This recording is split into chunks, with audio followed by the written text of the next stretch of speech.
I walked into the briefing room and my wife's dad, the SEAL Admiral, smirked. "What's your call sign, Princess?" The men laughed. I said, "Reaper Zero." His face went white. He knew exactly who I was. "Look, I've been in some pretty uncomfortable situations in my life. I've flown blind through sandstorms where the visibility was measured and good luck seeing your own hand. I've had my helicopter shot at by people who really didn't want me there. And I once had to sit through a 4-hour presentation about military budgeting that made waterboarding sound like a spa treatment.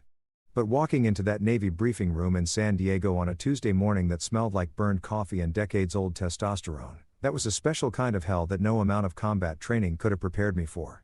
The room was packed, 40 officers, give or take, all wearing their dress whites like they were auditioning for a recruitment poster. The air conditioning was broken naturally because the Navy apparently believes that sweating builds character. Every single one of these guys had that look. You know, the one "they have seen some stuff mixed with I'm about to mansplain tactical operations to anyone who will listen" expression. And standing at the head of the table looking like he owned not just the room but possibly the entire Pacific Fleet was Admiral Conrad Reigns. My father-in-law, the man who signed my wedding photos with the enthusiasm of someone endorsing their own death certificate. Now, here's the thing about Conrad. He's what you'd call old military. Not the good kind that respects tradition and honor, but the kind that thinks anyone who didn't serve in Vietnam is basically a Boy Scout playing dress up. He's the type who measures a man's worth by how many push-ups he can do and how loud he can yell Hoya without his voice cracking. And me? Well, I'm the civilian who married his daughter, which in his mind makes me roughly as useful as a screen door on a submarine. I've been invited to this briefing. And yes, I'm using air quotes so aggressive they could punch through drywall because apparently someone in the chain of command thought it would be a great idea for civilian aviation consultants to observe naval operations. Translation: they needed to fill a diversity quota and I happened to be breathing in nearby. The invitation email had been so passive-aggressive. It practically came with a side of eye roll. Your presence is requested but not required. As we understand, civilian schedules can be flexible. Yeah, real subtle there, Lieutenant. Whoever wrote that. When I walked in, exactly 3 people looked up. 2 of them immediately looked back down at their phones. And the third, some fresh-faced lieutenant who probably still got carded at bars, gave me the kind of once-over that said, "Who's this guy? And did he wander in from the Starbucks next door?" I was wearing khakis and a polo shirt because, newsflash, I'm not active duty anymore, and I'll be damned if I'm going to dress like I'm attending a funeral for fun. Conrad naturally clocked me immediately. His eyes tracked me across the room like a predator watching a particularly unimpressive gazelle stumble into his territory. I found a seat in the back because I'm not an idiot and I know how this works and tried to make myself as invisible as possible, which lasted about 4 minutes. Conrad was in the middle of some speech about operational readiness and maritime superiority using enough buzzwords to make a corporate consultant weep with envy when he suddenly stopped mid-sentence. Just stopped. The silence was so abrupt that someone's pin rolling off the table sounded like thunder. He looked directly at me and I swear I saw the corners of his mouth twitch upward in what I can only describe as the facial expression equivalent of loading a gun. "Before we continue, gentlemen," he said, his voice dripping with the kind of condescension that could rust steel, "I think we should welcome our observer. My daughter's husband has decided to grace us with his presence today." The way he said daughter's husband made it sound like he was identifying a particularly unfortunate rash. He's here to learn how real naval operations work. The room did that thing where everyone tries not to laugh but absolutely is laughing, resulting in a chorus of coughs, snorts, and poorly disguised snickers that would have made a middle school classroom proud. One guy in the front row actually had tears in his eyes from trying to hold it in. Real professional guys.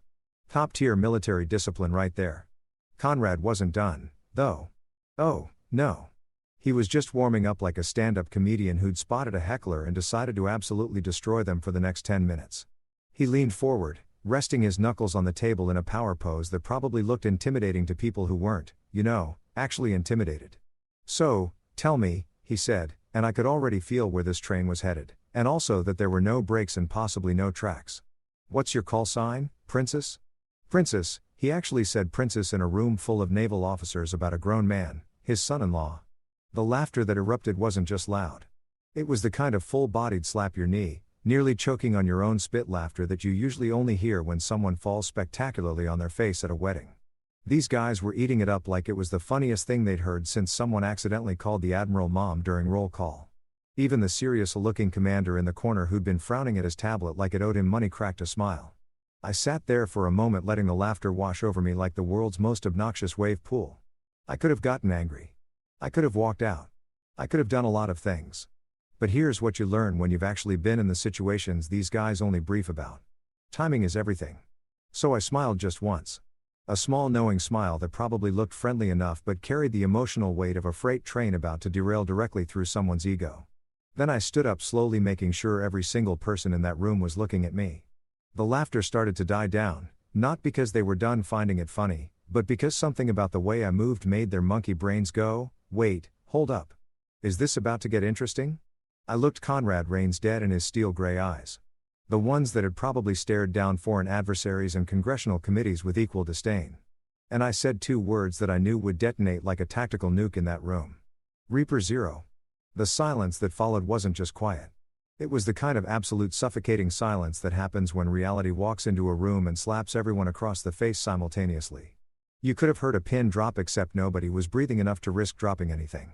40 officers. Every single one of them just froze. Some with their mouths still open from laughing.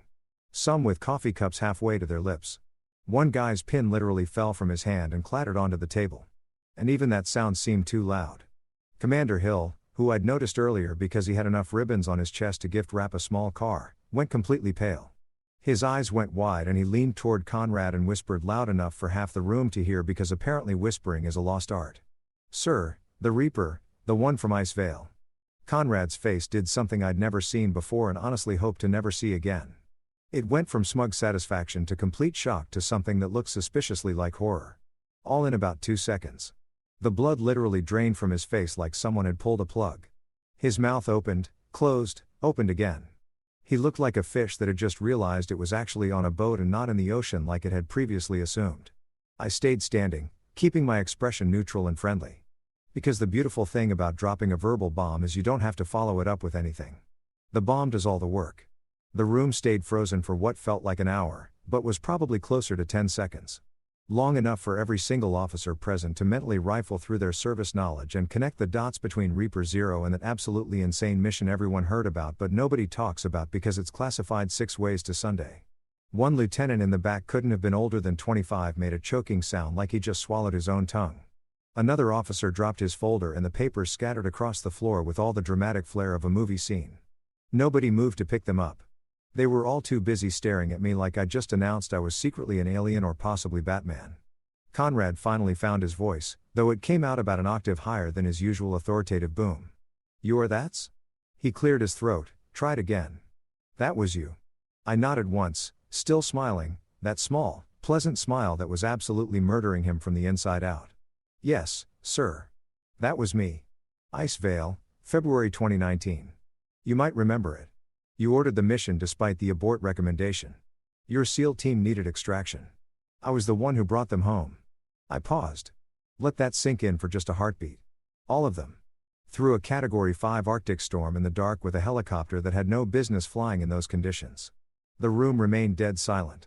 Someone's phone buzzed, probably a text message, and the sound made 3 people actually jump. Conrad just stared at me, and I watched in real time as his brain recalculated everything he thought he knew about me. The useless civilian, the guy who married his daughter, the man he just called princess, in front of 40 subordinates. And in that moment, watching his face cycle through every stage of regret, realization, and raw embarrassment, I had one crystal clear thought that made this entire awkward, sweaty briefing room experience completely worth it. This was going to be fun. Let me tell you about my wife, Talia Reigns, because understanding her is basically required reading for understanding why her father is the way he is and why I've spent the last 3 years of my life feeling like I'm in some kind of extended job interview that I can't actually fail out of, but also can't pass. Talia is what you'd call intimidating in the best possible way. She's 5 feet 7 inches of pure confidence wrapped in designer clothes and a smile that could either make you feel like the most important person in the world or make you question every life decision that led you to this exact moment. I've seen her walk into a bar packed wall to wall with Marines. And I'm talking about the kind of jarheads who bench press small vehicles for fun and silence the entire room just by raising one perfectly sculpted eyebrow. Not saying a word, just the eyebrow. It was like watching a superpower activate in real time. She works in corporate law, the kind where she wears power suits that cost more than my first car, and casually drops phrases like fiduciary responsibility and litigation strategy while I'm still trying to figure out if I paid the electric bill on time. She's brilliant, funny, doesn't take crap from anyone, and has this way of making you feel like you're the only person in the room, even when there are 200 other people around. When we met at that veteran fundraiser 3 years ago, I thought she was completely out of my league. Turns out I was right. But she married me anyway, which either speaks to my incredible charm or her questionable judgment. I'm going to go with charm because it makes me feel better about myself. But here's the kicker. Despite being this absolute force of nature who could probably negotiate world peace before lunch and still have time to destroy someone in a courtroom by dinner, she has not been able to convince her father that I'm not completely useless. And believe me, she's tried. I've heard the conversations. I've been in the room during family dinners where she's literally listed my accomplishments like she's presenting evidence to a jury. And Conrad just sits there nodding politely while internally categorizing me somewhere between house plant and unfortunate furniture. To Admiral Conrad Reigns, I am and have always been that civilian guy who married my daughter. That's it. That's the entire sum of my existence in his universe. Never mind that I have a master's degree in aeronautical engineering. Never mind that I spent 12 years in active service. Never mind that I have more flight hours than most commercial pilots will see in their entire careers. Nope. I'm just the guy who showed up one day, somehow tricked his daughter into marrying me, probably through witchcraft or blackmail. He's still investigating. And now I exist in his peripheral vision like an annoying pop-up ad. He can't quite close. Here's a fun example. Remember Operation Ice Fail? The mission I dropped on him like a conversational grenade in that briefing room. Yeah. Well, here's the part one. Didn't mention the SEAL team I extracted during that nightmare mission. Conrad's team. He was the commanding officer who ordered that operation. I flew through what meteorologists were calling unsurvivable conditions to pull out 15 of his men, including his second in command, who was currently experiencing what medical professionals call actively dying from hypothermia. I brought every single one of them home. Not a scratch. Well, except for Jenkins, my co-pilot, who bit through his lower lip from clenching his jaw so hard during the approach that he needed stitches. But that's beside the point. Conrad sent me a commendation letter, a really nice one, actually. It called me a credit to naval aviation and praised my extraordinary courage under impossible circumstances. I still have it somewhere in a box in the garage, probably underneath some old tax returns and a broken blender I keep meaning to fix. But here's the thing. He sent that letter to Major Lucas Vaughn called Sign Reaper Zero. He had no idea that 5 years later, Major Lucas Vaughn would be sitting across from him at Thanksgiving dinner, married to his daughter, being asked if I wanted white meat or dark meat, while he made pointed comments about civilians who don't understand sacrifice. The disconnect is so absurd it would be funny if it wasn't my actual life. This man pinned a medal on my chest. Well, not literally. It was mailed for saving his team's lives, and now he can't remember my first name half the time. At our wedding reception, he introduced me to someone as Tyler. My name is Lucas. I've been married to his daughter for 3 years. We have Sunday dinner together twice a month. Tyler, I didn't even correct him because at that point, what's the point? Let him think I'm Tyler. Maybe Tyler gets more respect.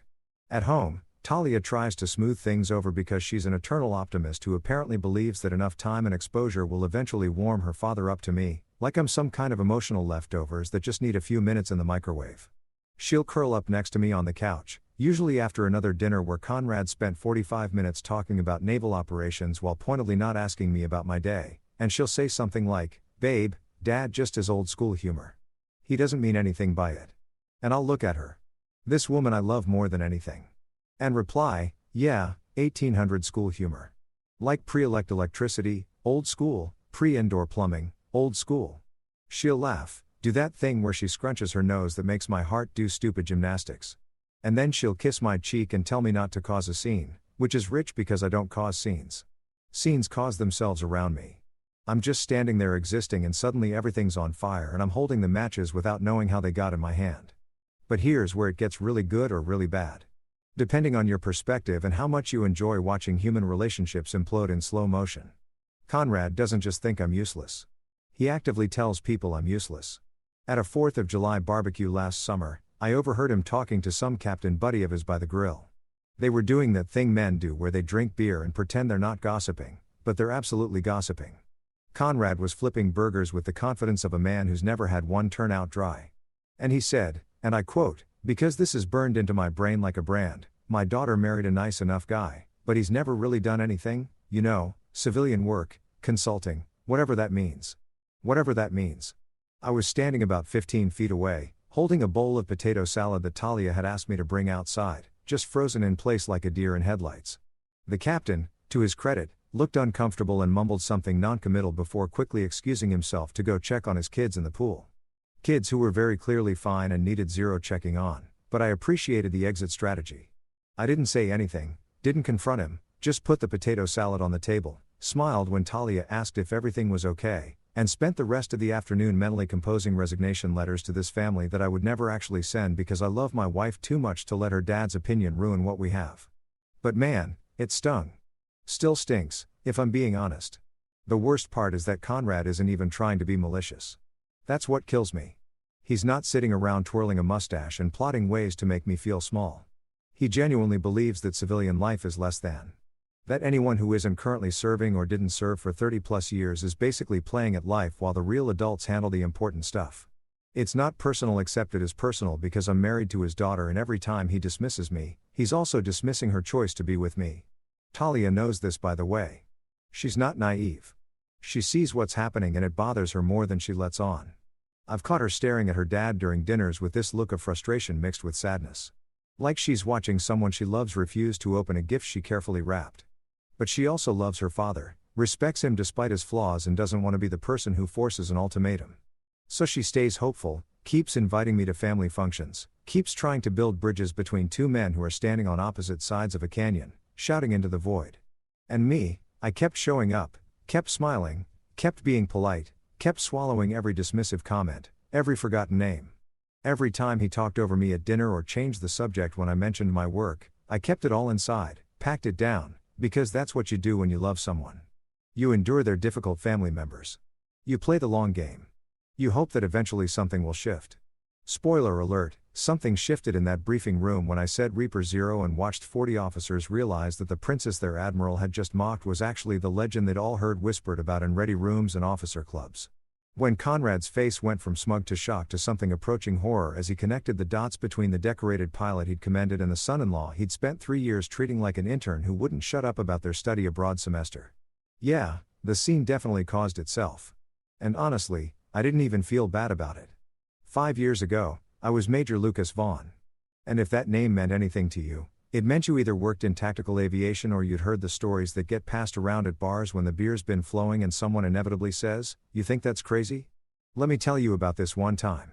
My call sign was Reaper Zero, which sounds metal as hell and absolutely was intentional because when you're flying missions that make insurance adjusters weep, you might as well own the aesthetic. I was a combat pilot specializing in tactical extractions, which is military speak for we need you to fly into places that God himself has marked as return to cinder and pull our people out before they become international incidents. I wasn't special forces, wasn't a SEAL, wasn't one of those guys who kicks down doors with night vision goggles and enough weaponry to arm a small nation. I was the guy who got those guys out when everything went sideways, which spoiler alert is pretty much always. My job was to fly helicopters into situations where the phrase "that's impossible" was less of a warning and more of a challenge I took personally.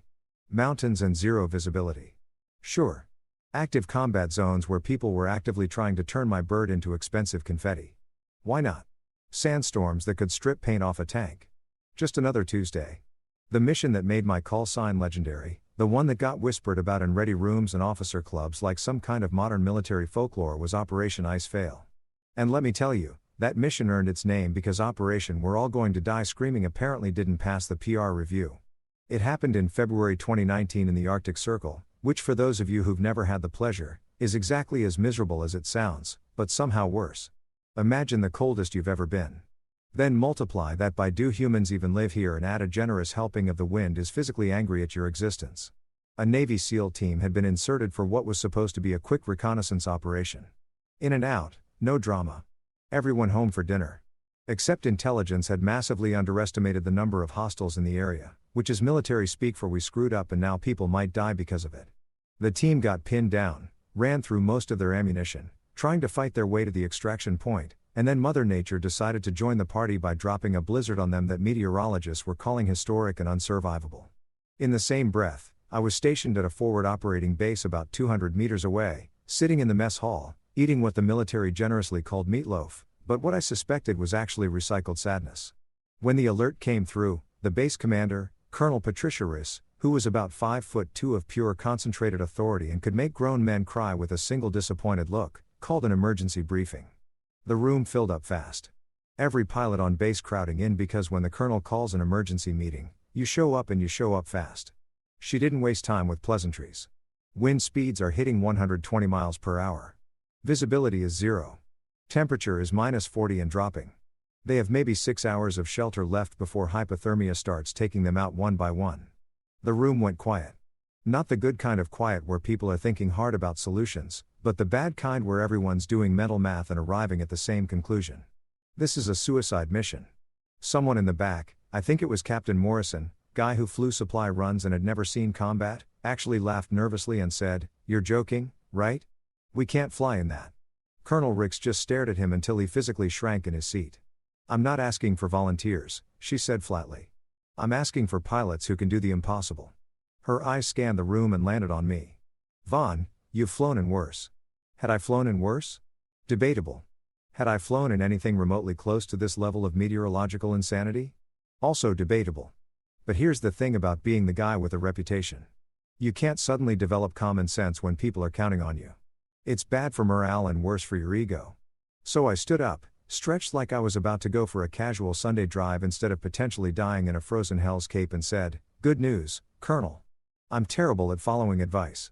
And literally everyone's advice right now is don't do this." A few people laughed. Nervous laughter, the kind you hear at funerals when someone tells an inappropriate joke and everyone's too uncomfortable not to react. Colonel Hendricks almost smiled, which from her was basically the equivalent of a standing ovation. "You'll have Jenkins as your co-pilot," she said, nodding toward Lieutenant Danny Jenkins, who was standing near the front looking like he'd just been told he won a prize. But the prize was a one-way ticket to hell. Jenkins was a good pilot, solid under pressure, had a wife and 2 kids back in Virginia, and pictures of them taped inside his locker like a shrine to better life choices. He looked at me with eyes that said, "Please tell me you have a plan." I looked back with eyes that said, "Absolutely not. We're winging this." Because honestly, that was the truth. You don't plan for the impossible. You just point your helicopter at it and hope physics is feeling generous. The flight prep took 45 minutes. We loaded the bird with every cold weather survival kit we could strap down, extra fuel tanks because we weren't sure what the return trip would look like, and enough medical supplies to run a small field hospital. The crew chief, a grizzled master sergeant named Ramirez, who'd seen more combat than most people see in video games, pulled me aside as we were doing final checks. "Sir," he said, and I could tell from his tone, this wasn't going to be a pep talk. "You don't have to do this. Nobody would blame you for walking away." I tightened the last strap on my harness and looked at him. 15 guys are about to freeze to death because someone's intelligence report was wrong. If I don't go, they die knowing we didn't even try. I can live with a lot of things, Ramirez. But I can't live with that. He nodded slowly, clapped me on the shoulder hard enough to bruise, and said, "Bring him home, Reaper." The flight out started rough and got exponentially worse with every mile. Jenkins spent the first 30 minutes running through system checks and weather updates. His voice steady and professional, even though I could see his hands shaking slightly on the controls. By the time we hit the storm front, visibility dropped to literally nothing. Just white, endless white, like flying through the inside of a ping-pong ball. The wind hit us like getting sucker punched by a giant, and the helicopter started shaking so hard I was genuinely concerned parts were going to start falling off. "This is insane," Jenkins said, not panicking, just stating a fact like he was commenting on the weather, which technically he was. "We can't see anything. Instruments are going crazy. We're flying blind." "Then it's a good thing I have trust issues with instruments." I shot back, fighting the controls as another gust tried to flip us sideways. "We're navigating by faith, spite, and whatever divine entity finds this entertaining." Jenkins actually laughed at that, a slightly hysterical edge to it. "I'm praying so hard right now," he said. "Like, so hard that God's probably telling me to quiet down because I'm being annoying." "Keep praying," I told him. "But also, keep your hands on those controls because if I pass out from stress, you're flying this thing home." We flew for 90 minutes through conditions that would have made professional stunt pilots quit and become accountants. The helicopter handled like a shopping cart with 3 broken wheels. The instruments were throwing errors like it was their job, and I was navigating based on gut feeling and the occasional glimpse of terrain features when the wind would part the snow for half a second. Jenkins stopped talking after the first hour, which was fine because I needed all my concentration anyway. I could hear him breathing though, fast and shallow, and I knew he was running through all the ways this could go wrong in his head. When we finally found them, it was less tactical precision and more, thank God, we didn't fly into a mountain. The SEAL team had taken shelter in a shallow ravine, and I could barely make out their heat signatures through the storm. Landing was out of the question. The ground was uneven, and visibility was basically a suggestion. So, I had to hover, which in these conditions was like trying to balance a pencil on its point during an earthquake while someone throws rocks at you. The team leader came through on the radio, voice crackling with static and what I'm pretty sure was shocked that anyone had actually shown up. "Reaper Zero, is that you? Please tell me you're real and not a hypothermia hallucination." "Oh, I'm real," I replied, fighting to keep the bird steady as wind tried to slam us into the ravine wall.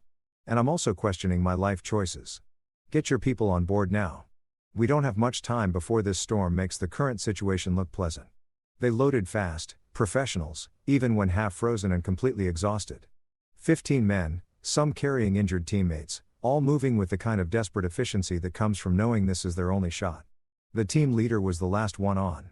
And as he hauled himself into the bird, he looked at me with eyes that had seemed too much and said, "You're either the bravest pilot I've ever met or the craziest." "Why not both?" I said, and pulled up before he could answer. The helicopter clawing for altitude through wind that really didn't want us to leave. The flight back was worse than the flight in, if that was possible. We were heavier, the storm was getting stronger, and my arms felt like I'd been bench pressing the sun for 3 hours straight. Jenkins had progressed from praying quietly to praying out loud. A constant stream of "Please God, please God, please." That honestly was kind of comforting because it meant he was still conscious. One of the SEALs in the back was in bad shape. Medic working on him with the kind of controlled urgency that meant time was running out. We made it back barely. I set that helicopter down so hard the landing gear complained, but we were down and everyone was alive and that was literally all that mattered. The base erupted in cheers, people running toward us from everywhere, and I just sat in the pilot's seat for a minute, hands still gripping the controls, trying to remember how to breathe normally. The SEAL team leader found me later in the debriefing room. Lieutenant Mason Reigns, though I didn't know his last name was significant then. He shook my hand so hard I thought he might dislocate my shoulder and said, "You saved our lives. All of us, I don't know how to thank you." I just shrugged. Too tired for eloquence. Thank me by staying alive and doing something worth the risk. He died 6 months later. Different mission, different storm, same commander making the calls. Admiral Conrad Reigns, his brother. The universe has a cruel sense of irony sometimes. I met Talia at a veteran fundraiser in downtown San Diego, which is exactly the kind of place you'd expect to meet your future wife if you're the romantic type who believes in fate and destiny and all that Hallmark movie nonsense. I'm not that type. For the record, I'm the type who showed up because my buddy Dave, who I flew with back in the day and who's now working some cushy defense contractor job, guilt me into buying a ticket by saying, "Come on, man. It's for a good cause. Plus, there's an open bar and you literally have nothing better to do on a Saturday night." He wasn't wrong about that last part, which stung a little, but the open bar sealed the deal. The event was at this fancy hotel ballroom with crystal chandeliers that probably cost more than my annual salary and waiters circulating with tiny appetizers that looked beautiful but left you hungry 5 minutes later. You know the type, a single shrimp on a cracker with some kind of foam that's supposed to be fancy but tastes like expensive air.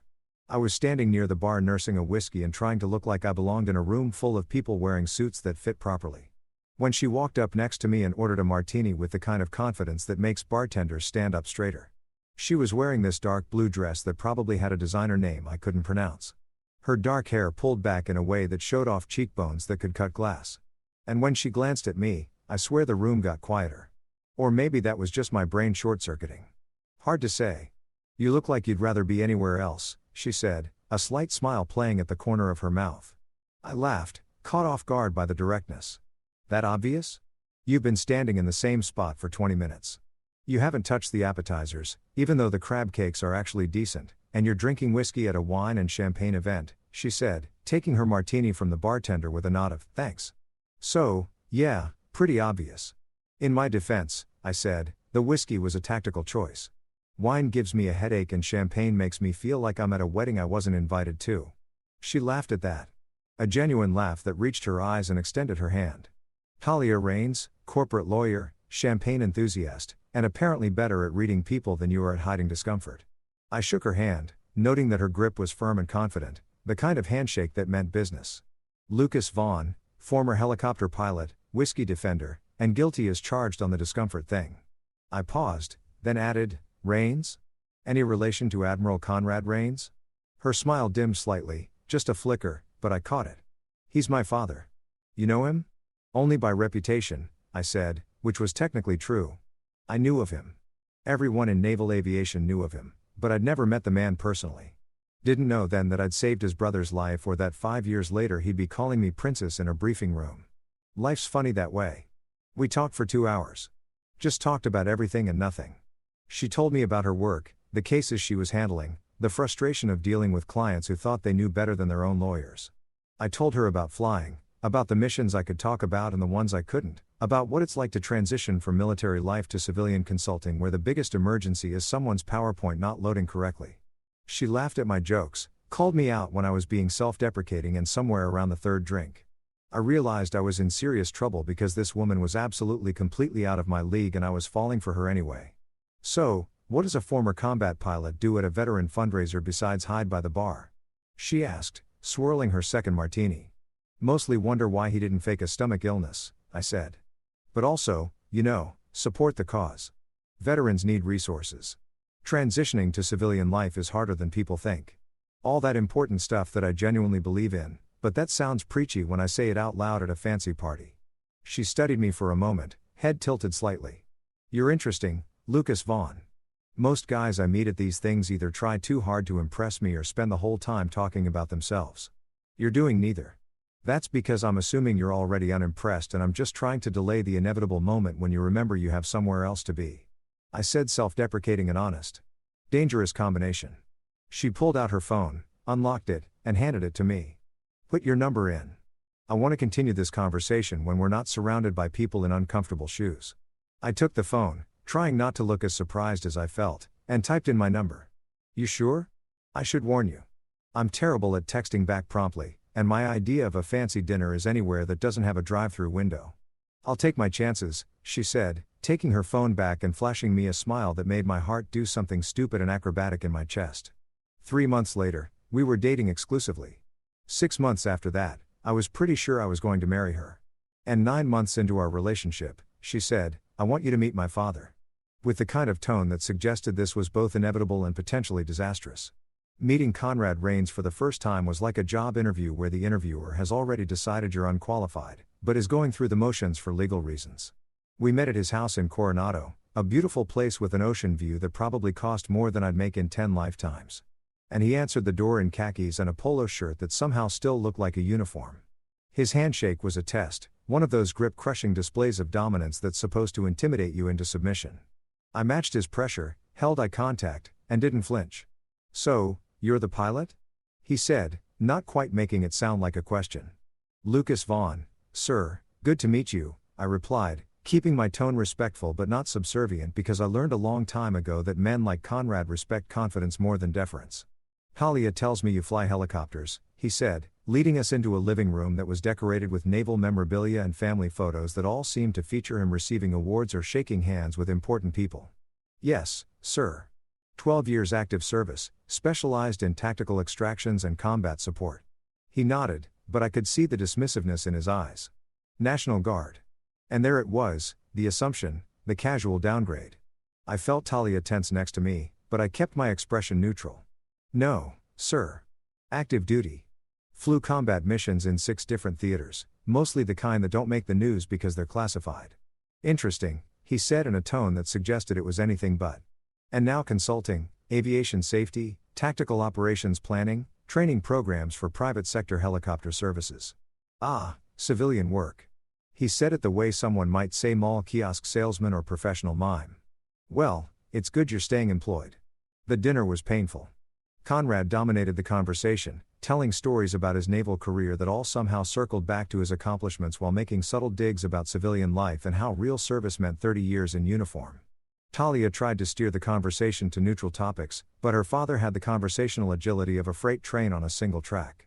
I smiled, nodded, answered questions when asked, and mentally calculated how many drinks I'd need after this to forget the experience. At one point, Talia's mother, Elizabeth, a kind woman who seemed perpetually exhausted by her husband's personality, asked me about my most memorable flight. I started to mention Operation Ice Veil, then stopped because I realized Conrad was in the room and the whole thing would get complicated fast.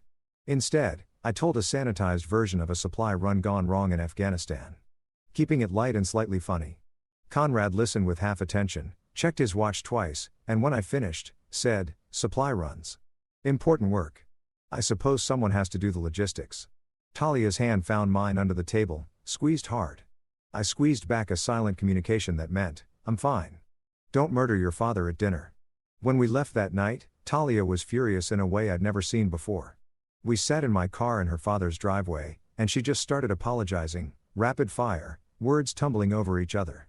"I'm so sorry. That was awful. He was so rude.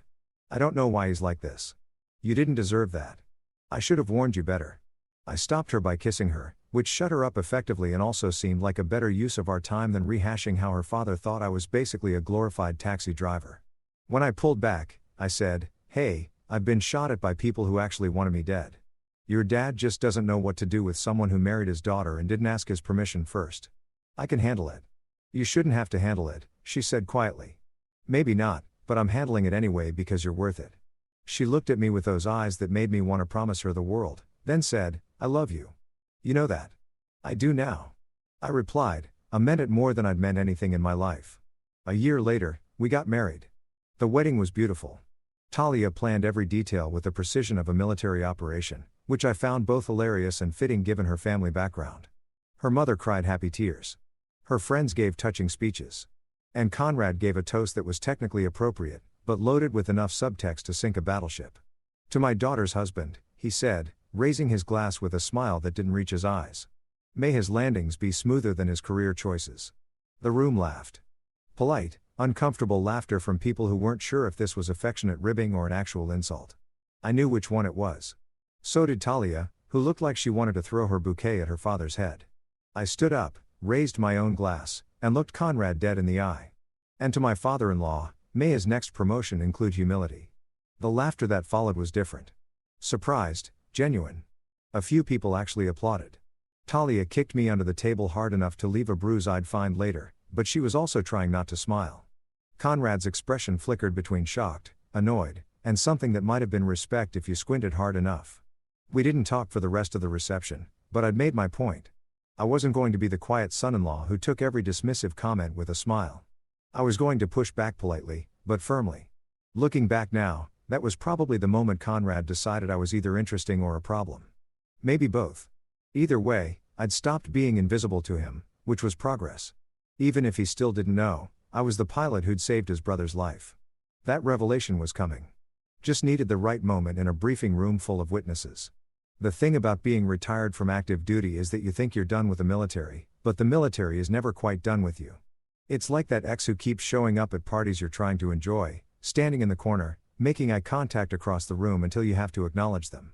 Except instead of an awkward conversation about who kept the good coffee maker, it's official government correspondence with words like requested advisory capacity and your expertise would be valuable, which is bureaucratic speak for we need you to show up or we'll make your life administratively difficult. So, when I got the letter, actual physical mail, because apparently the Navy still thinks it's 1985 and email is a passing fad, summoning me to Naval Base San Diego for a joint operations brief. My first reaction was to laugh. Then I read it again and realized they were serious. The letter was signed by some captain I'd never heard of, but the language was formal enough to suggest this wasn't optional. Your presence is requested as a civilian aviation consultant to observe and provide potential input on tactical helicopter operations. Translation: sit in a room, look interested, maybe answer a question if someone feels charitable enough to acknowledge you exist. I showed the letter to Talia over breakfast, sliding it across the kitchen table while she was scrolling through her phone and eating yogurt with the kind of focused intensity she brought to everything in her life. She picked it up, read it, and her expression shifted from curious to concerned to something that looked suspiciously like she was trying not to laugh. "They want you at Dad's briefing," she said, looking up at me with those eyes that could read a situation faster than most people could blink. Apparently, I took a sip of coffee, which had gone lukewarm, while I'd been reading the letter for the 15th time. Think it's a coincidence with my father? Nothing's a coincidence. Everything's a power move disguised as protocol. She set the letter down and leaned back in her chair. "You don't have to go. You know, you're retired. They can't actually make you do anything." "True," I said, considering it. "But if I don't show up, Conrad wins whatever game he's playing. And I'm petty enough that I'd rather sit through a boring briefing than give him the satisfaction of thinking I'm intimidated." She smiled at that. The kind of smile that suggested she knew exactly how petty I could be and found it endearing rather than concerning. Just promise me you won't start anything. Me start something. I'm a model of restraint and professionalism. I said it with such conviction that even I almost believed it. You told my father his next promotion should include humility at our wedding reception. That was different. That was justified sass. This is just sitting quietly in a room full of naval officers while they talk about things I probably already know. How much trouble could I possibly get into? Famous last words. Truly, if there's ever a documentary about my life, that clip will play right before the dramatic music starts and everything goes sideways. The drive to San Diego took about 40 minutes through traffic that made me appreciate why people pay extra to live near their jobs. I'd been to the naval base before. Consulting work, a few training sessions, the occasional meeting that could have been an email, but someone decided needed to be in person because military culture loves meetings the way toddlers love pudding. The base looked the same as always. Imposing gates, serious face guards who checked my ID like I might be a foreign spy disguised as a slightly tired civilian in khakis, and enough concrete and chain link fence to make you forget that the ocean was literally right there being beautiful and free. I parked in the visitor lot, grabbed my laptop bag, even though I knew I wouldn't need it. Old habits from years of service, and made my way to the administrative building where the briefing was being held. The air conditioning hit me like a blessing as soon as I walked inside. A stark contrast to the San Diego heat that was doing its best impression of the surface of the sun. A young petty officer at the front desk checked my name against a list, gave me a visitor badge that said civilian consultant in letters large enough to be read from space, and directed me to the third floor, Conference Room B. Conference Room B turned out to be one of those large briefing rooms with tiered seating, a massive screen at the front, and enough American flags to stock a 4th of July parade. I arrived about 10 minutes early. Punctuality was beaten into me during basic training and apparently never left, which meant the room was already half full with officers milling around chatting in that permeating way where everyone's pretending to be casual but is actually sizing each other up and calculating who's going to sit where based on rank and social dynamics. I grabbed a seat in the back row, the universal language for I'm here but I'd rather not be, and pulled out my phone to check messages. Talia had texted, "Remember, you promised not to start anything." I sent back a thumbs up emoji, which was non-committal enough to be technically honest. While leaving myself room for interpretation later, the room continued to fill up. I recognized a few faces from my active duty days.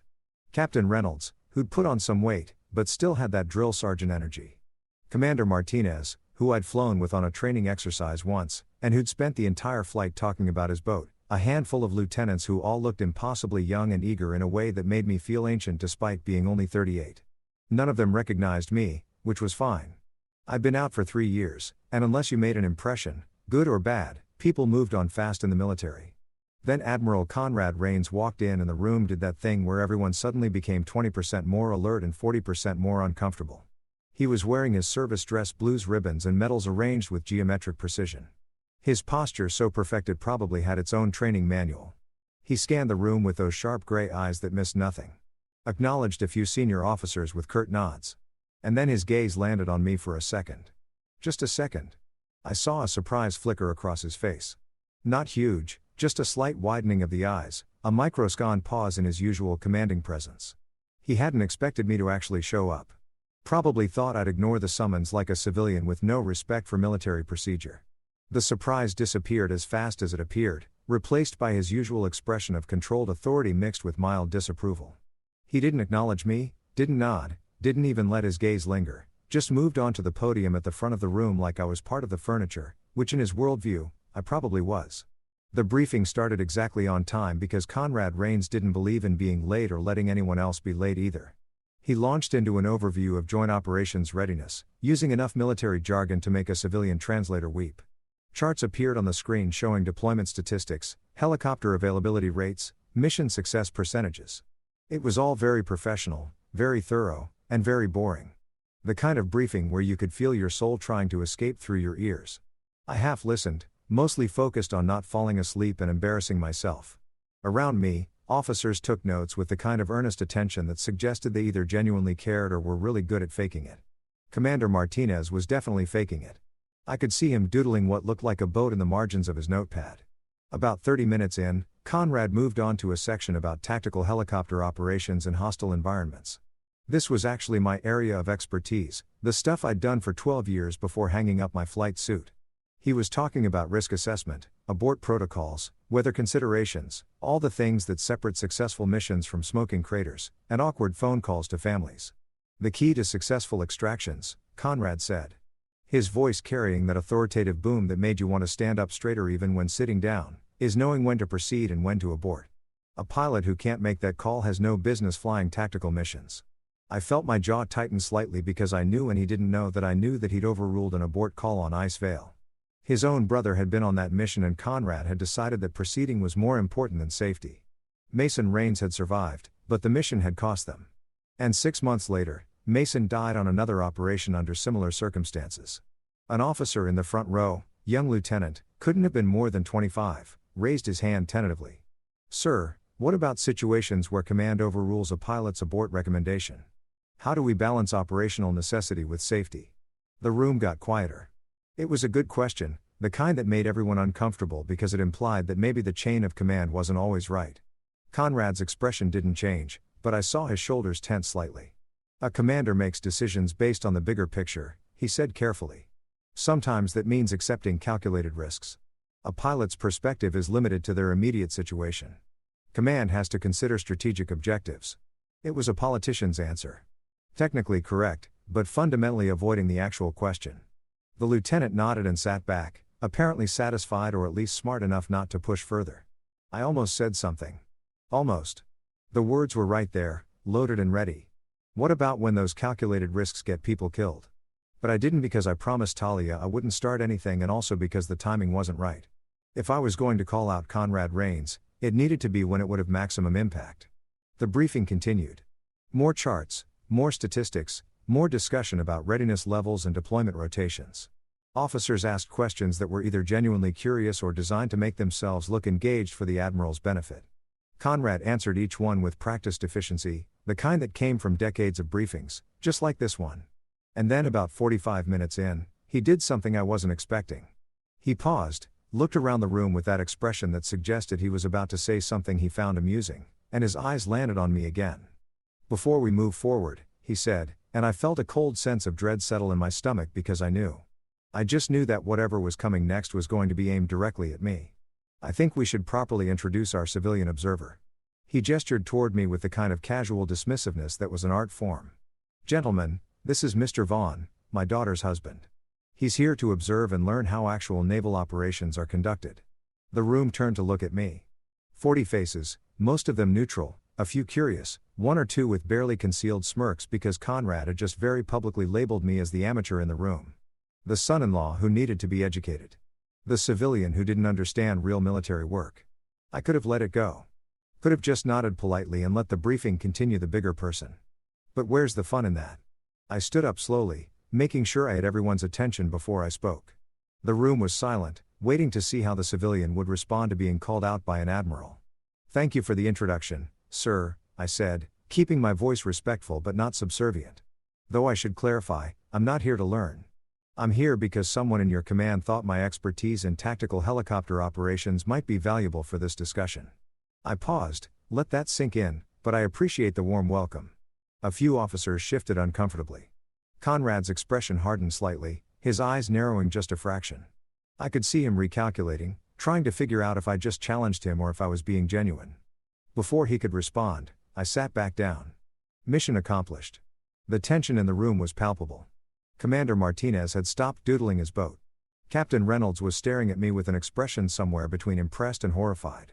The young lieutenant who'd asked about abort protocols looked like he'd just witnessed something he wasn't sure he should have seen. Conrad cleared his throat, regaining control of the room. "Well then," he said, his voice carrying an edge that could cut steel. "Perhaps Mr. Vaughn can enlighten us with his civilian consulting perspective." It wasn't a request. It was a challenge, and I just walked right into it. This was it. The moment I could back down, demur politely, say something safe and professional that wouldn't ruffle any feathers. Or I could commit to the chaos and see where it led. Spoiler, I committed to the chaos. Obviously, you know that feeling when you're standing on the edge of a diving board looking down at water that's either going to be refreshing or painfully cold, and there's a crowd of people watching to see if you're actually going to jump. That was me standing in that briefing room with 40 pairs of eyes locked on me and Conrad Reigns looking at me like I was a bug. He was deciding whether to swat or ignore. The air conditioning seemed louder suddenly. Or maybe that was just my brain trying to find something to focus on besides the fact that I was about to either cement my reputation or destroy it in front of an audience that included some of the Navy's finest. I stayed standing because sitting felt like retreating. And I'd learned a long time ago that body language is half the battle when you're dealing with alpha personalities who measure dominance in posture and eye contact. Conrad was still at the podium, one hand resting casually on the edge like he owned not just the room, but the entire concept of authority. His expression was neutral, but I could see the challenge in his eyes. The same look a poker player gets when they're holding a decent hand and want to see if you'll fold. Well, he prompted, his voice carrying that edge of impatience that suggested my thinking time was over, and he was ready for me to either impress him or confirm all his worst assumptions about civilians. You mentioned expertise. Perhaps you'd like to share some insights on tactical helicopter operations, specifically how you'd handle a high-risk extraction in adverse weather conditions. Oh, he was good. He'd picked the exact scenario that he thought would expose me as an armchair consultant who talked big but had never actually done the work. The room was watching with the kind of attention people give to car accidents. Horrible to witness but impossible to look away from. Commander Martinez had his pen poised over his notepad like he was about to take notes or draw a cartoon of my humiliation. Unclear which. I could have given him a textbook answer. Could have spouted off some generic tactical principles that would have been technically correct but boring enough to make everyone's eyes glaze over. Could have played it safe. Instead, I decided to tell a story. High-risk extraction in adverse weather, I repeated, nodding slowly like I was considering the question deeply. That's a good scenario hypothetically or based on actual experience. Either, Conrad said. And I caught the slight narrowing of his eyes. That meant he was wondering where I was going with this. All right, then let me tell you about a real one, I said, shifting my weight slightly, getting comfortable because this was going to take a minute. February 2019, Arctic Circle, temperature -40 and dropping. 15-man SEAL team pinned down, surrounded, running out of ammunition and time. Weather conditions were what meteorologists were calling unsurvivable. Winds hitting 120 miles per hour, visibility 0, and a blizzard that was only getting worse. I saw a few officers sit up straighter. This wasn't textbook theory anymore. This was specific enough to be real, and people in military circles loved real stories, especially ones that sounded like they shouldn't have ended well. The base commander asked for volunteers to attempt extraction. I continued watching Conrad's face carefully now because I could see recognition starting to dawn in his eyes. A slow building realization that was absolutely beautiful to witness. Everyone said it was suicide. Every single person with flight experience said the smart move was to wait for the storm to pass. Even though waiting meant those 15 men would likely freeze to death before conditions improved, the room was dead silent now. Even the air conditioning seemed to have gotten quieter. Or maybe everyone was just holding their breath. Commander Martinez had stopped pretending to take notes and was just staring at me with an expression that suggested he'd figured out where this was going and couldn't quite believe it. One pilot said yes. I went on and I could see Conrad's knuckles going white where he gripped the podium because he knew. He absolutely knew what mission I was describing. Flew out with a co-pilot who prayed so hard during the flight that he probably annoyed God.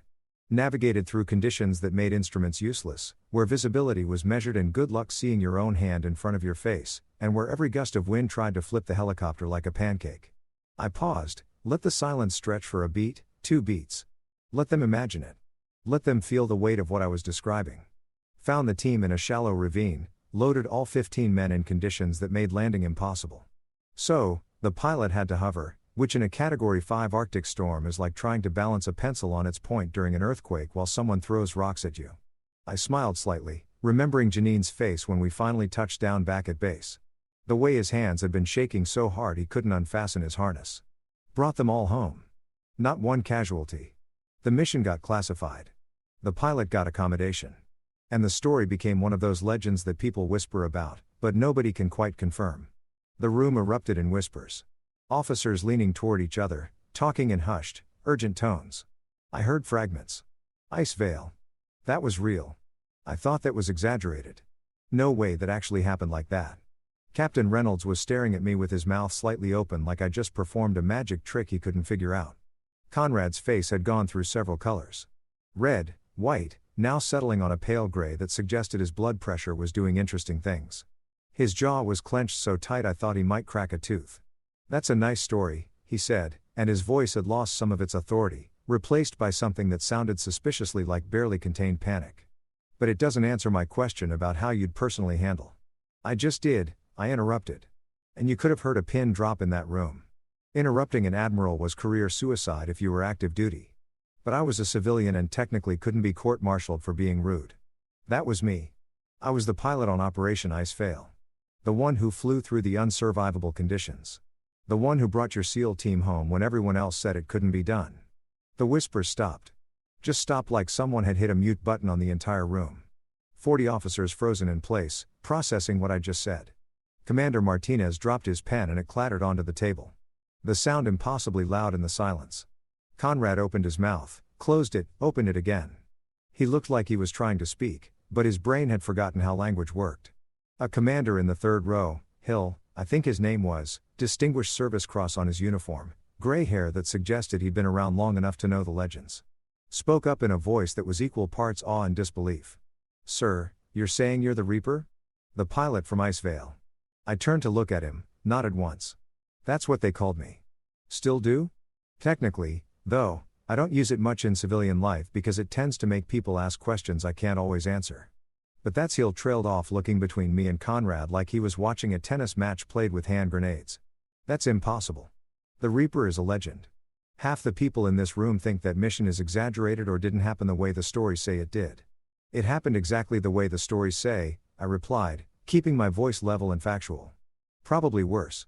Honestly, the stories don't usually mention that the co-pilot bit through his own lip from stress or that we were flying on fumes by the time we made it back or that I couldn't move my arms properly for 2 days afterward because of how hard I'd been fighting the controls." Another officer, younger lieutenant in the front row, raised his hand tentatively like he was in school and afraid of getting the answer wrong. "What was your call sign? Your actual call sign?" This was it. The moment, the perfect setup that I couldn't have planned better if I tried. I looked directly at Conrad, who was still gripping the podium like it was the only thing keeping him upright, and I smiled. The kind of smile that was friendly on the surface but carried the emotional equivalent of a tactical nuke underneath. "Reaper 0, I said clearly, letting each syllable land with weight and precision. The silence that followed wasn't just quiet. It was the kind of absolute vacuum of sound that happens when reality walks into a room and kicks everyone's assumptions in the teeth. 40 officers, every single one of them, just froze. Mouths open, pins suspended mid-air, coffee cups halfway to lips. It was like someone had hit pause on the entire world and forgotten to hit play again. Conrad's face went from pale gray to completely white. The kind of white you see on people who've just realized they've made a catastrophic mistake, and there's no way to undo it. His mouth worked silently, trying to form words that wouldn't come. His eyes were wide, pupils dilated with what I can only describe as pure horror mixed with dawning comprehension because he knew. Oh, he knew exactly who Reaper 0 was. He'd signed the combination letter himself. He'd read the mission reports, knew the details, knew that the pilot who'd saved his brother's life and 14 other men in those impossible conditions was considered one of the best tactical pilots in modern naval aviation history. And he just spent 3 years treating that pilot like furniture. Had called him princess in front of 40 subordinates not 20 minutes ago. Had mocked his civilian career, dismissed his expertise, and generally acted like I was about as useful as a screen door on a submarine. The realization was spreading through the room like wildfire. I could see it on faces, the way eyes widened and jaws dropped as officers connected the dots between Reaper 0 and the guy the Admiral just insulted. "Commander," he looked like he might pass out. Captain Reynolds had gone completely still, his coffee cup frozen in midair like a statue. The young lieutenant who'd asked about abort protocols had his hand over his mouth like he was physically trying to prevent himself from saying something that would get him in trouble. Someone's phone buzzed. A text message probably. And the sound made at least 3 people actually jump. A folder fell off someone's lap and hit the floor with a slap that echoed through the silent room. Still, nobody spoke. Nobody moved. They were all waiting to see what would happen next. Like spectators at the world's most awkward sporting event. Conrad finally found his voice, though it came out rough and strained like he was speaking through broken glass. "You were that was you? Iceveil was you?" "Yes, sir," I said, maintaining perfect military courtesy because now that I dropped the bomb, I could afford to be respectful. "That was me. February 2019. You ordered the mission despite the abort recommendation from Weather Command. Your SEAL team needed extraction. I brought them home. All 15 of them, including Lieutenant Mason Reigns." I saw Conrad flinch at his brother's name, a visible full-body flinch that made him take a half step back from the podium. His knuckles were white, his jaw clenched so hard I thought he might shatter his own teeth. Mason was. He started, then stopped, then tried again. "My brother was on that mission." "I know, sir." He was second in command. Good man. Kept his team calm during extraction, even though he was hypothermic and probably in shock. He shook my hand afterward, told me I'd saved all their lives. I paused, let that hang in the air. He died 6 months later. Different mission. I'm sorry for your loss. The room was still silent, but it was a different kind of silence now. Not shock, but something heavier. Grief, maybe. Recognition of sacrifice. The kind of moment that happens when you're reminded that behind all the ranks and protocols and military efficiency, there are actual human beings with families and histories and losses they carry. Conrad swayed slightly, like someone had physically pushed him. His eyes were unfocused, staring past me at something only he could see. When he spoke again, his voice was barely above a whisper, and everyone had to strain to hear it. You saved my brother's life. Yes, sir. And 14 other men. It's what I was trained to do. He looked at me, really looked at me for the first time, maybe ever. Not as his daughter's civilian husband, not as the furniture in the corner, but as Major Lucas Vaughn, call sign Reaper Zero, the pilot who'd done the impossible. And made it look routine. And I called you Princess, he said, and it wasn't a question. It was a statement of fact delivered with the kind of dawning horror that comes from realizing you've been a complete ass to someone who deserved your respect. I smiled again, that same small, pleasant smile that I'd been wearing since this whole beautiful disaster started. Yes, sir, you did about 20 minutes ago. In fact, right before you asked what my call sign was, the room made a collective sound. Not quite a gasp, more like everyone simultaneously inhaling sharply and trying not to make it obvious. It was the auditory equivalent of watching a car crash in slow motion and being unable to look away. And in that moment, standing there with 40 witnesses who would tell this story for years to come, watching an admiral realize he just publicly humiliated a decorated pilot who'd saved his own brother's life, I had one crystal clear thought. This was absolutely completely worth every awkward family dinner I'd endured. If you've never watched a rumor spread through a military base in real time, let me tell you, it's faster than any internet connection and more efficient than any official communication channel ever invented. By the time lunch rolled around, approximately 3 hours after my little revelation in the briefing room, every single person on Naval Base San Diego had heard some version of the Admiral's son-in-law is actually Reaper Zero. And the Admiral called him Princess in front of 40 officers. And it was the most beautiful disaster anyone has witnessed since Lieutenant Morrison accidentally saluted a statue thinking it was an admiral. I knew this because I couldn't walk 15 feet without someone staring at me like I was either a celebrity or a bomb about to detonate. Officers I'd never met nodded respectfully as I passed. Enlisted personnel whispered to each other and pointed, not subtly, just straight up pointed like I was an attraction at a zoo. One petty officer actually stopped me near the parking lot to ask if I'd sign his notebook, which was both flattering and deeply weird. Sorry, sir. My brother was on a deployment and he heard stories about ice fail. And if you're really the pilot, this would make his entire year, he said, looking embarrassed, but also hopeful in that way young service members have when they meet someone whose reputation precedes them. I signed his notebook because what else was I going to do? Refuse and look like a jerk. The kid was practically vibrating with excitement. I wrote, "Stay safe up there, Reaper Zero," and handed it back. And he looked at it like I'd just given him a winning lottery ticket. Thank you, sir. This is incredible. Wait until I tell my squad. He practically sprinted away, clutching the notebook like it might evaporate if he didn't hold it tight enough. I made it to my car and sat there for a moment, just processing what the hell had just happened. My phone was blowing up with texts, mostly from Talia, who had apparently heard from 3 different sources what went down in the briefing room. Her messages were a mix of, "What did you do? Everyone is talking about this. My phone won't stop ringing and Dad won't answer his phone and his aide says he's unavailable. What does that mean?"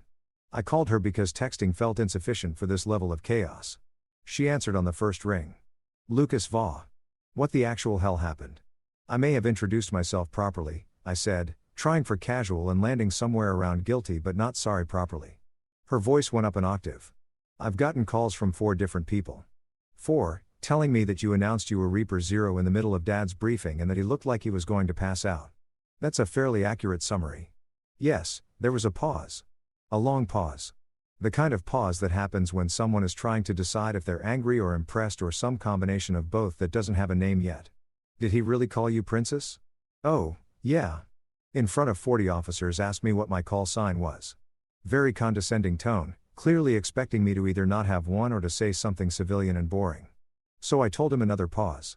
Then unexpectedly, she laughed. Not a small laugh either. A full, genuine, almost crying laugh that went on for a solid 10 seconds. Oh my God. Oh my God. Lucas, do you have any idea what you've done? Introduced myself. You've humiliated a 3-star admiral in front of his entire staff. He humiliated himself. I corrected. I just provided context. She was still laughing. That kind of laughter that borders on hysteria. My dad is never going to recover from this. This is going to follow him for the rest of his career. Do you know how many people have been waiting for something like this to happen? He's been so smug for so long. And now she broke off into another fit of laughter. Are you okay? I asked, genuinely concerned now. I'm great. This is the best thing that's happened in years. I love you so much right now. She was definitely crying with laughter at this point. I wish I could have seen his face. It was pretty spectacular. I admitted he went through about 6 different colors. I'm pretty sure his blood pressure hit numbers that medical science didn't think were possible. I can't believe you actually did it. I told you not to start anything. I didn't start anything. Your dad asked me a direct question. I answered it very politely, I might add. I was a model of military courtesy throughout the entire exchange. You're impossible, she said. But she was still laughing, so I figured I wasn't in too much trouble. Okay, I have to go. I have 3 more calls coming in and one of them is from Mom, which means this has reached peak family drama levels. Come home tonight and tell me everything, every single detail. I want the full story with all the reactions. Will do. Love you. Love you too, you beautiful chaos agent. She hung up and I sat there in my car, air conditioning blasting, watching naval personnel walk by and occasionally glance at my car like they knew who was inside. This was surreal. This was absolutely completely surreal. My phone buzzed again. A text from an unknown number. Sir, this is Lieutenant Grace Moore, Admiral Reigns' aide. The Admiral requests that you remain on base for the afternoon. He'd like to speak with you privately at 1500 hours. His office, Building 12, 3rd floor. I stared at the message. Requests? Sure. When an admiral requests something, what he means is do this or there will be consequences. I texted back, I'll be there. The response came immediately. Thank you, sir. I had 3 hours to kill, so I went to the base commissary and grabbed lunch. A surprisingly decent chicken sandwich and some chips that were definitely stale, but I ate them anyway because stress eating is a valid coping mechanism. The commissary was packed with the lunch rush, and I swear at least a dozen people recognized me. The conversations would stop mid-sentence when I walked by, then resume urgent whispers the moment I passed. At one table, I overheard 2 lieutenants talking. Heard he flew through a Category 5 storm. Impossible. The helicopter would have been torn apart. Saved 15 SEALs, including the Admiral's brother, and the Admiral didn't know. How did he not know? I kept walking, found a corner table, and ate my sandwich while pretending to read emails on my phone. In reality, I was trying not to think about the conversation I was about to have with Conrad in approximately 2 hours and 45 minutes. After lunch, I wandered around the base, killing time. Stopped by the aviation hangar because old habits die hard and I can't resist looking at helicopters even when I'm not flying them anymore. The hangar was massive, housing about a dozen birds in various states of maintenance. The smell hit me immediately. Jet fuel, hydraulic fluid, metal, and something else that's hard to describe, but that every pilot knows instinctively. It's the smell of readiness, of potential, of machines that can kill you or save you depending on how you treat them. A crew chief was working on one of the birds. A young woman with her sleeves rolled up and grease on her hands. She glanced up when I approached, did a double take, and her eyes went wide. You're him, she said. Not a question. I'm someone, I replied diplomatically. Reaper Zero. Everyone's talking about it. You really flew Ice Veil. She stood up, wiping her hands on a rag that looked like it had never been clean in its entire existence. I did. She looked at the helicopter she'd been working on, then back at me. What's it like flying in conditions like that? I mean, I've flown through some bad weather, but nothing like what the stories say about Ice Veil. I considered the question honestly terrifying. Every instinct you have is screaming at you to turn around, to land, to do anything except keep flying forward. Your instruments are lying to you. Your body is lying to you. And the helicopter is fighting you every second. You're not flying so much as negotiating with physics and hoping it doesn't decide to kill you. She nodded slowly, absorbing that, but you kept going. People were depending on me. That's the job. You don't get to quit just because it's hard. I looked at the bird she was maintaining, recognized it as one of the newer models. You take good care of this one. Someone's life might depend on your work someday. Yes, sir, she said, straightening up a little. I will. I left the hangar feeling oddly emotional, like I just passed some kind of torch I didn't realize I was carrying. The military does that. Makes you feel connected to people you've never met. Part of something bigger than yourself, even when you're technically not part of it anymore. At 1,445 hours, I made my way to Building 12. The receptionist on the third floor recognized me immediately. Not surprising given that my face was probably the most discussed topic on base today, and directed me to wait in a small conference room adjacent to the Admiral's office. The room was sterile and professional, with a table, 6 chairs, and a painting of a naval battle that looked historically significant, but that I couldn't identify. I sat down and waited. The clock on the wall ticked loudly, each second feeling like an hour. I wasn't nervous exactly, but I was definitely feeling something. Anticipation maybe, or the kind of tension that comes before a conversation you know is going to be significant. At exactly 1,500 hours, the door opened and Admiral Conrad Reigns walked in. He looked older than he had this morning. Not physically older, but worn down, like someone had taken sandpaper to his usual confidence and authority. His uniform was still perfect, his posture still military straight, but something in his eyes was different. Vulnerable, maybe human. He closed the door behind him, stood there for a moment like he was gathering his thoughts, and then said, "I owe you an apology." I hadn't been expecting that, not even a little bit. I'd been prepared for anger, for defensiveness, for him to try to spin the situation into something that wasn't entirely his fault. But an apology from Conrad Reigns, that was like seeing a unicorn do taxes. Theoretically possible, but practically unheard of. "Sir," I started, but he held up a hand. "Let me finish, please." He pulled out a chair and sat down across from me. And for the first time since I'd met him, he looked directly at me like he was seeing me instead of looking through me. "I called you Princess.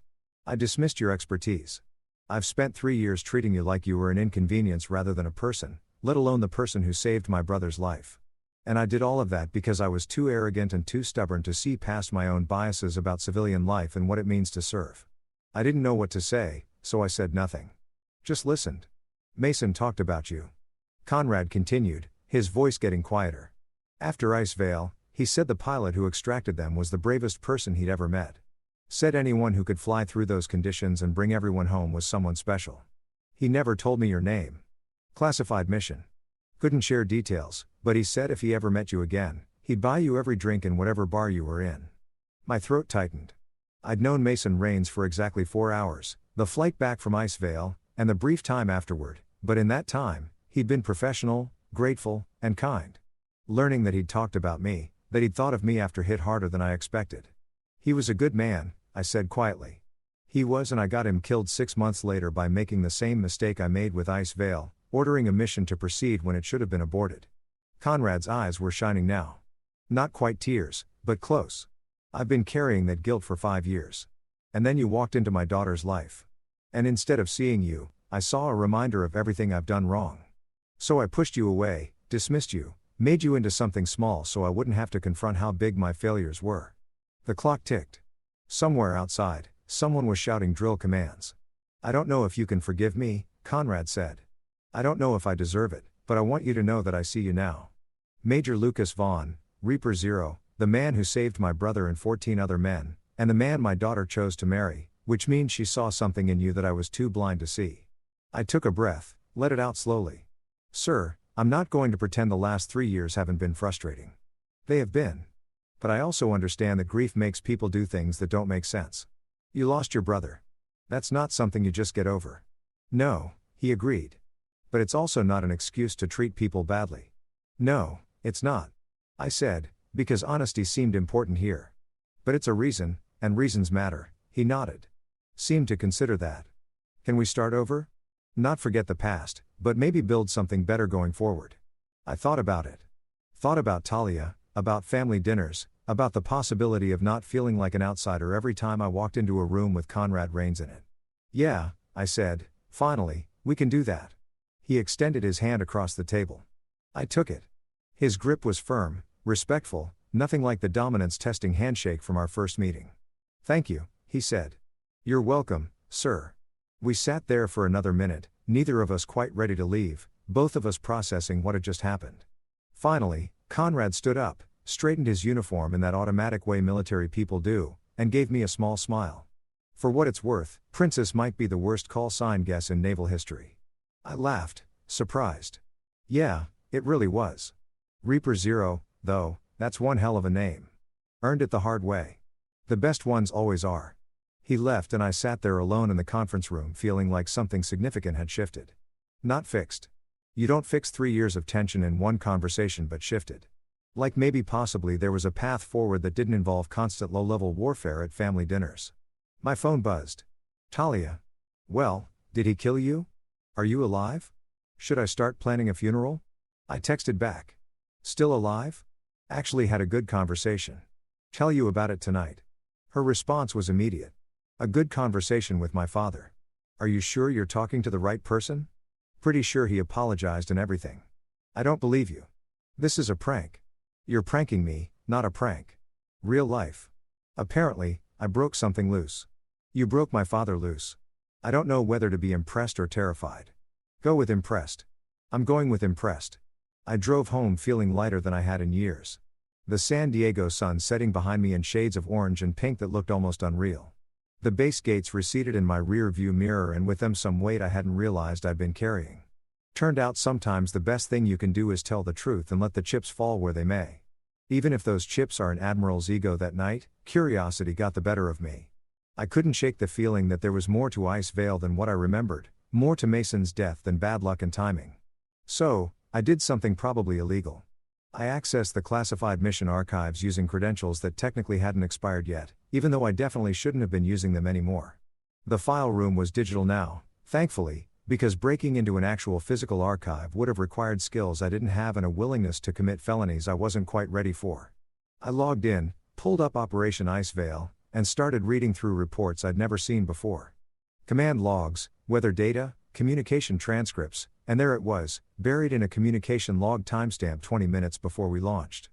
Pilot Vaughn requests mission abort due to unsurvivable weather conditions. Request denied by Commander Reigns. Proceed with extraction as ordered. Conrad had overruled my abort call. I'd forgotten that detail, buried it under the adrenaline and chaos of the actual mission.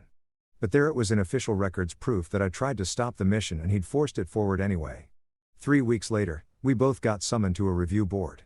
Someone had noticed my file access. Of course, they had. And now the Navy wanted answers. The hearing room was cold, filled with senior officers who looked like they'd rather be anywhere else. Reviewing anything else besides a 5-year-old mission that was supposed to stay buried. They asked me directly, "What did you find in those files, Major Vaughn?" I could have lied. Could have said I was just reminiscing. Instead, I told the truth. Radar data was altered post-mission. My abort request was denied and then scrubbed from preliminary reports.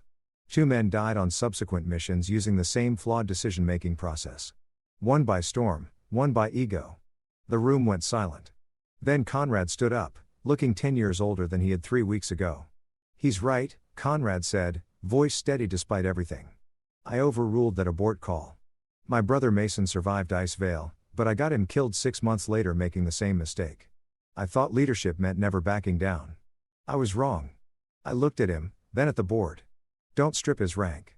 Make him teach what he learned. Let him show others what arrogance costs before it costs them everything. They agreed. Progress over punishment. For once, the Navy chose growth. A year later, I attended a training program graduation at the same base where everything started. The banner read, "Leadership Under Fire, Learning from Failure." Conrad stood at the podium, grayer but somehow lighter, and addressed a room full of young officers. "I once mocked a man who taught me the hardest lesson of my career," he said. His call sign was Reaper Zero. His lesson, real command starts when you admit you're wrong. The applause was genuine. Real. I actually clapped this time. No pettiness required. Afterward, he handed me an envelope. Inside was a note from Mason written after Ice Vale to the pilot who brought me home. "Tell my brother I saw heaven once. It was made of ice and rotor blades. Thank him for sending you. He forgave you first," I said quietly. Conrad nodded, tears in his eyes. "And you already did. Just wanted to see you work for it a little." We both laughed. Awkward. Real human. Later, the Navy unveiled a new helicopter model, RZ-01, named after me. When they asked for a speech, I simply said, "You call me Princess. Now your fleet's named after me." I'd call that character development. The crowd roared. Above us, the Reaper gleamed gold in the sunset. Finally, the sky felt like home.